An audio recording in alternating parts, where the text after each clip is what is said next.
Another thing that's awesome about the Spider-Man MTV show is, well, there's a ton of things about it that's awesome, but one of the main ones that sticks out is the character dynamics. I really love how everybody is written in this show.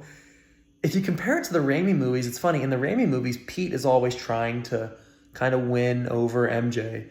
Whereas in the comics, like look at Spider-Man Blue, it's really kind of MJ who sometimes goes back and forth. She chases Peter, then she goes out with Harry, then she goes out with another guy. Like Peter is kind of the one who's playing, not hard to get, but he's just so emotionally unavailable because he's Spider-Man. He's got a crazy life. This show, oh my gosh, like it's like Archie, you know? You got Pete, Harry, and MJ, and they're all friends, but Pete and MJ have a huge flirty thing going on, and sometimes so does Harry and MJ. And then you got Indira Daimanji, or Indy, which is a brand new character, never before seen or shown anywhere. She's pretty much like another love interest for Peter.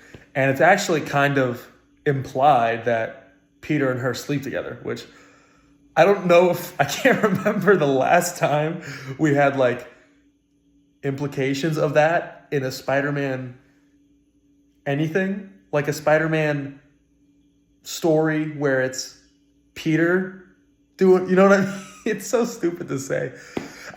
What immediately comes to mind is thinking of when in the PS4 game, when Peter thinks Black Cat's son is his son, you know what I mean? But that stuff aside, I just really love the romance, the drama.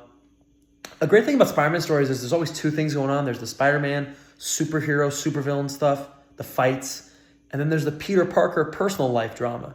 And this show, the Spider-Man stuff is really cool. Spidey is animated so well, and he's so funny, and he's really well acted. Shout out to Neil Patrick Harris, shout out to every voice actor in this show.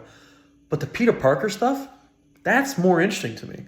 Like there's the end of one episode where Peter stands up Mary Jane on a date, and she gets all mad, but it's because the building he goes to is taken hostage, and the girl Indy that likes him is there with him. And Pete leaves to be Spider-Man and to save the day, but MJ doesn't know that. Indy doesn't know that. And then MJ goes to the scene last minute. She sees Peter, who's safe. She's relieved. And then she sees him and Indy kiss, and it's like, oh, it's very well done. And I haven't seen a Spider-Man anything that has really captured this vibe, arguably since.